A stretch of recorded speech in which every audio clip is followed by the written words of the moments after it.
Então, pessoal, como vocês estão aí? Tudo bem? É o seguinte, vamos lá. Vamos concentrar. Eu fiz um vídeo um tempão atrás sobre crenças limitantes. O que são as crenças limitantes? E essa ideia de que o seu problema é que você tem umas crenças limitantes sobre a realidade, que por isso que você não consegue ser feliz. E eu fiz um vídeo criticando isso, está embaixo o vídeo na descrição, criticando isso e dizendo que tá, crenças limitantes, mas de onde que vem essas crenças? O que produz na gente essas crenças? E argumentando que são os nossos aprendizados que geram na gente crenças sobre a realidade, sobre como a realidade se comporta. E para então mudar a nossa crença sobre a realidade, a gente tem que fazer novos aprendizados. Esse é o resumo do vídeo. Eu acho que isso é uma coisa assim, bastante importante. Então, hoje eu resolvi refazer esse vídeo de alguma forma que eu achei que ele podia... Eu continuo recebendo e-mails sobre esse vídeo e mensagens e tal, e eu falei, bom, acho que talvez faça sentido refazer.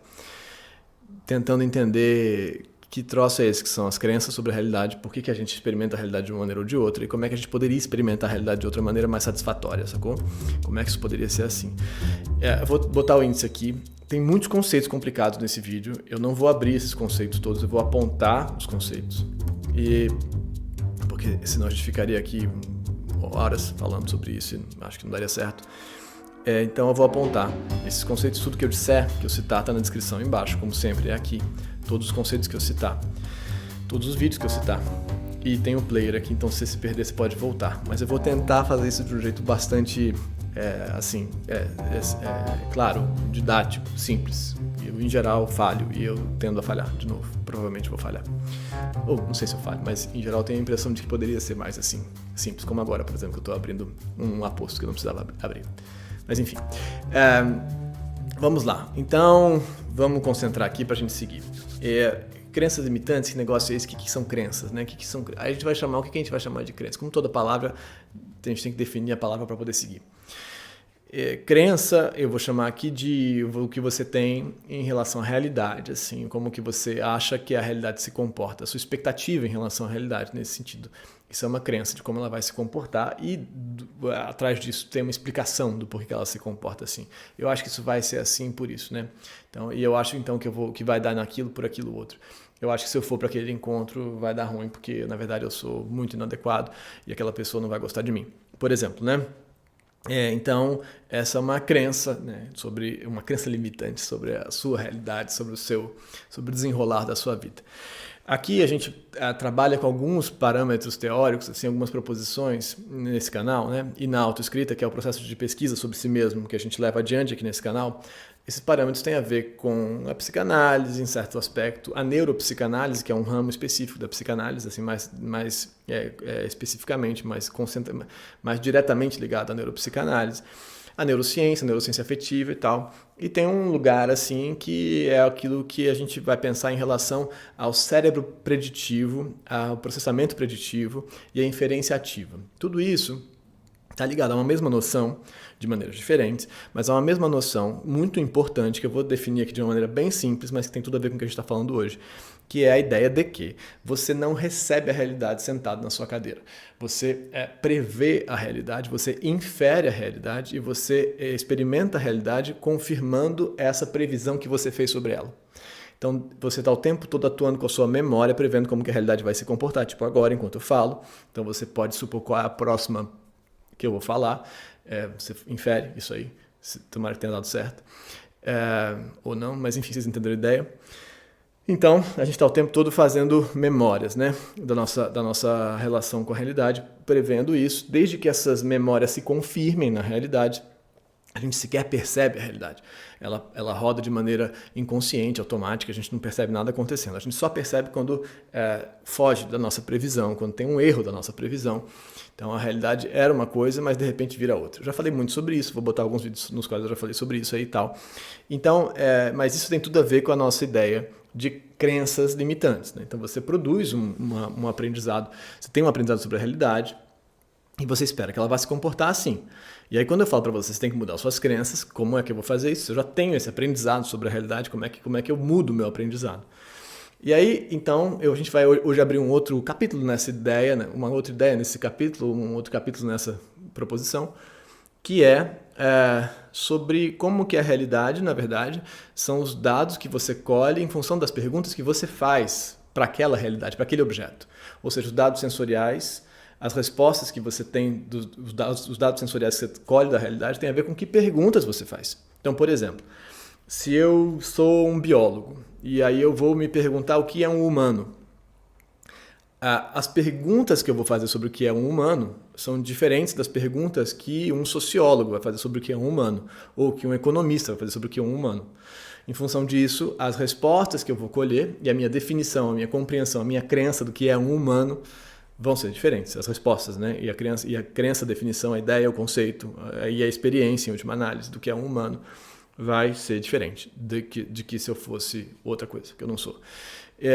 Então, por exemplo, na filosofia a gente tem esse exemplo clássico, bom, tem vários, né? Mas sobre o que é humano, né? O que é o homem, como se falava na filosofia antiga, né? Então, a ideia, a definição platônica, socrática de homem é totalmente diferente da definição aristotélica de homem, em função do processo de perguntas para chegar nessa resposta. Vou tentar botar aí embaixo o homem, mas enfim vou botar aí o que é a definição socrática para homem e a definição aristotélica para homem. Não vou entrar nisso, mas vocês entenderam a ideia. Em função das perguntas que você faz, você colhe as respostas do que é o homem. E aí, a partir daí, você segue com isso. Isso é isso, né? Então, isso é muito importante, né? Então, para que a gente consiga, veja, você está me entendendo, para que a gente consiga mudar a nossa expectativa sobre a realidade, ou seja, é isso que a gente espera, como ela vai se comportar e as respostas que a gente tem dela, a gente tem que conseguir mudar o quê? As perguntas que a gente faz sobre ela. E as perguntas, tá dando para entender até aí? Me fala, tá? E as perguntas... Teoria da informação, sacou? Então você tem inputs sensoriais em função das perguntas que você faz sobre aquela coisa. Então, e aí, em função disso, por exemplo, a realidade, o que é o ar? O que é o ar para um humano? O que é o ar para um pássaro? Né? Então isso faz bastante diferença, né? Como é que esses dois bichos aí vão experimentar estar aí no mundo, e isso em relação à vida inteira. Então, se o pássaro pergunta, se eu bater asas, fizer assim, mexer esse negócio que sai aqui do meu tronco, eu vou, né? Essa pergunta para um humano não faz tanto sentido, para o pássaro faz muito sentido, a resposta a gente supõe qual seja, a maioria dos pássaros pelo menos. Né? Então, a realidade em si tem a ver com as perguntas, e isso já começa a fazer a gente pensar no próximo ponto, que essas perguntas têm a ver com o fenótipo, com a evolução, com essa espécie específica. Ou seja, que perguntas que essa espécie vai fazer tem a ver com a evolução dela e as necessidades que essa espécie tem. Né? As necessidades e daqui a pouquinho as soluções alostáticas para desvios homeostáticos das necessidades. E aí a gente entra nas nossas necessidades emocionais, não só as necessidades todas que a gente tem, fisiológicas e emocionais. Fisiológicas mais básicas e emocionais são aquelas que dependem de outros sujeitos. São as 7 necessidades emocionais, está aí embaixo se você quiser entender o que é isso, que dão origem às nossas emoções, nossos sentimentos. Mas então, filogeneticamente, fenotipicamente, enfim, eu não sou biólogo, mas vocês estão entendendo o que eu estou querendo dizer, a gente vai determinar uma série de parâmetros e de perguntas que a gente vai fazer para a realidade, né? Então, se eu sou assim o humano e eu respiro, eu tendo a perguntar se tem oxigênio no lugar, no ambiente no qual eu estou. Se tiver oxigênio, eu não pergunto mais. Se não tiver oxigênio, eu tenho um erro de previsão gigantesco e eu vou me perguntar o que está acontecendo que não tem oxigênio aqui, por que não tem oxigênio aqui, e logo depois como é que eu faço para achar um lugar que tem oxigênio. Então, isso tem a ver com a minha necessidade do meu fenótipo, da minha espécie, de oxigênio. E como que eu faço? Respiro para conseguir oxigênio. Se eu fosse um tubarão ou um peixe, as questões seriam distintas. E a realidade em si seria distinta porque as perguntas que eu estaria fazendo para essa realidade seriam distintas, estão entendendo? Beleza. Então, isso tem tudo a ver com as necessidades homeostáticas, as zonas homeostáticas, as necessidades básicas de cada espécie, né? E isso determina as perguntas que a gente vai fazer, as respostas que a gente vai colher e as crenças e as experiências, né? Como a gente está colocando, sobre o que é a realidade. Essas necessidades, essas zonas, eu não consigo mudar, né? Eu não posso dizer, bom, eu não preciso mais de oxigênio. Assim como eu não posso dizer, infelizmente, que eu não preciso mais de amor, por exemplo, né? Não posso dizer. Eu posso fazer muitas coisas em relação a isso. E quando eu estou falando de amor, não estou falando de amor romântico, estou falando de amor lato sensu. Maravilha, mas essas coisas eu não posso mudar, né? Essas perguntas e essas expectativas de confirmação das respostas que eu estou buscando com as perguntas, eu não consigo mudar, porque elas são determinações da minha espécie. Mas cada um de nós, ao longo da vida, constitui aprendizados específicos, particulares, ontogenéticos, na sua historinha, sobre como satisfazer essas necessidades. A gente tem aprendizados filogenéticos, que são os instintos, e eles são suplementados ao longo da nossa existência com aprendizados ontogenéticos, que são os aprendizados ao longo da sua vida. Então, como é que eu consigo me alimentar? Preciso me alimentar, né? O aprendizado de como se alimentar lá na Grécia do Platão é diferente do aprendizado de como se alimentar no mundo do iFood. Né? Os processos alostáticos são distintos. Alostases são os processos de satisfação dos desvios homeostáticos. Homeostases são as zonas de equilíbrio de necessidades de onde a nossa espécie específica tem que estar. Entendeu? Então tá. E essas soluções alostáticas são aprendidas, algumas filogeneticamente pela espécie e outras ao longo da sua vida. Né? Como eu estou dando esse exemplo aí do grego, sei lá onde, de você aqui agora. E mesmo a gente pensando aqui, eu e você, ou você e alguém que esteja aí perto de você, que você conheça e tal, os aprendizados alostáticos de como satisfazer suas necessidades, seus desvios homeostáticos são distintos, porque dependem do ambiente específico no qual você nasceu. Seu recorte cultural, sua família, né? Aí dentro desse pequeno núcleo onde você teve que satisfazer, dentro do qual você teve que satisfazer suas necessidades. E aí você produziu constitui aprendizados de como satisfazer essas necessidades, e esses aprendizados geram a compreensão de como que a realidade funciona.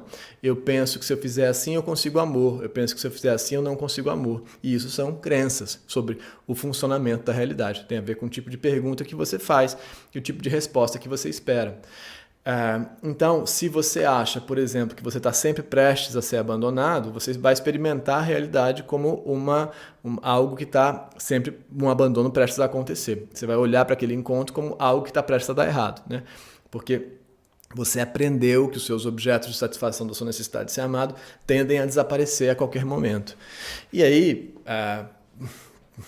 canalhamente, ironicamente, quanto mais você experimenta a realidade assim, olha para ela assim, prevê o comportamento dela assim, pergunta isso para ela, ela vai possivelmente te responder assim. E nesse sentido as crenças limitantes fazem algum sentido.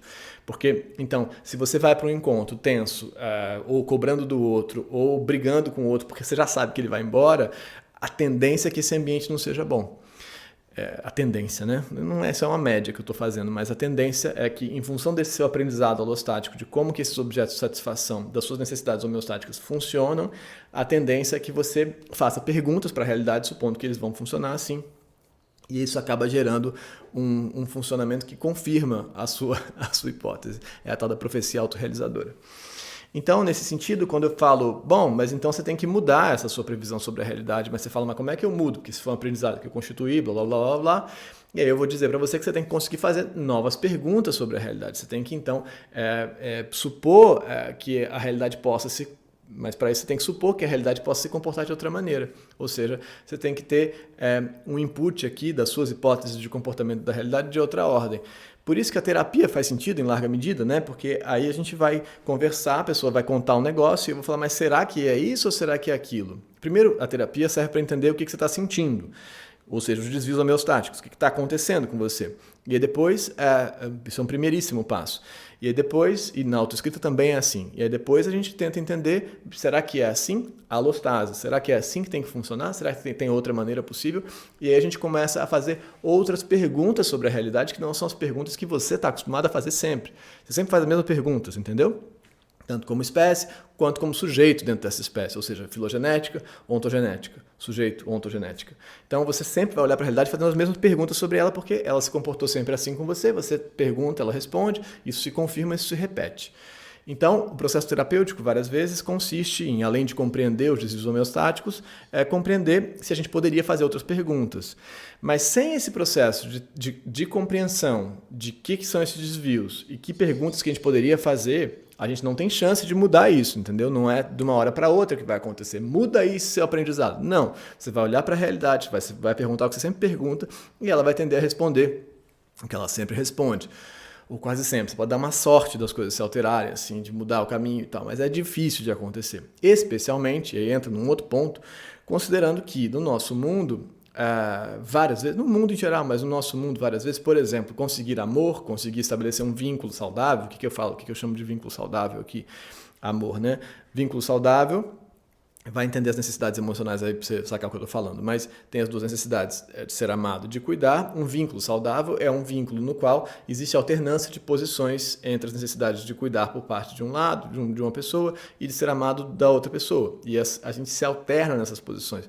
Não sou sempre eu que sou amado e sempre o outro que cuida. E nem sempre sou eu que cuido e o outro que é cuidado ou amado. A gente alterna, né? A gente tem uma alternância de posições. Isso seria um vínculo saudável. Mas é difícil pra caramba no mundo de hoje conseguir isso. Então você tenta, você fala, então tá, vou tentar, mas aí você vai lá pra realidade e aí a pessoa tá ali embaixo da mesa, aquela história, vendo o próximo date, ou enfim, não tá ali com você, né? Ou quem quer que seja tá no celular, não tá com você. E aí você fala, bom, eu não devo ser tão importante assim mesmo, devo ser muito inadequado mesmo. E aí você, de novo, confirma, e aí vem aquela ideia, tá vendo? Eu sabia, por que eu fui tentar de novo? Não faz sentido, vai dar errado, vai dar sempre errado. E assim a gente segue confirmando as nossas hipóteses, e aí a gente volta para a terapia, a pessoa fala, não, mas vamos tentar de novo, nem sempre, não necessariamente é assim e tal, será que é assim, será que é assado? Mas a realidade tem que colaborar com o nosso processo.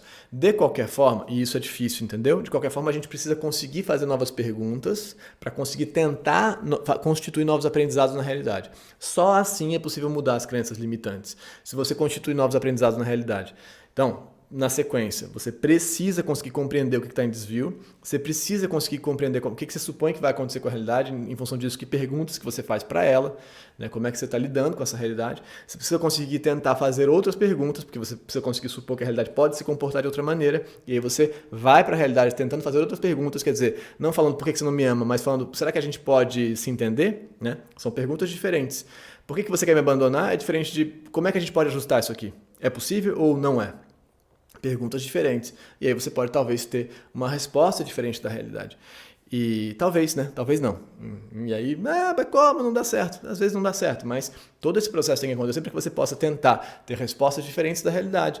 E com isso constituir novos aprendizados e com isso passar a fazer novas perguntas sobre a realidade. Porque se você constitui novos aprendizados, você tem alguma chance de olhar para a realidade constituindo uma nova crença sobre como ela funciona, entendeu? Então tudo isso fecha. Para entender o que são as crenças, de fato, não são só limitantes, são produtoras, geradoras de uma realidade. Você vê a realidade em função das suas crenças, mas é possível transformar essas crenças desde que você cumpra esses passinhos lá de trás. Necessidade homeostática, aprendizado alostático, que pergunta que você está fazendo, que perguntas que você poderia fazer e como é que a gente segue a partir daí. Me fala se deu para entender isso. E eu vou botar aí os links todos de cérebro preditivo, inferência ativa, processamento preditivo, neuropsicanálise, neurociência afetiva, para quem quiser ir atrás dessas coisas, que é muito legal, que é o que embasa a pesquisa aqui desse canal e da autoescrita também, né? O nosso método de pesquisa. Se você quiser ver a autoescrita aí embaixo, vai ver também. E assim a gente segue. A gente está no meio da nossa sequência sobre as tecnologias do fim do amor, que também tem a ver com isso que a gente está falando. O vídeo passado foi sobre o Instagram. Talvez no próximo vídeo seja sobre... O próximo vídeo dessa série seja sobre talvez Twitter, talvez Netflix, talvez Google. Estou pensando. O que vocês acham? Deem suas opiniões sobre qual o próximo vídeo da série Tecnologias do Fim do Amor. E se quiser ver essa playlist Tecnologias do Fim do Amor, está embaixo na descrição também.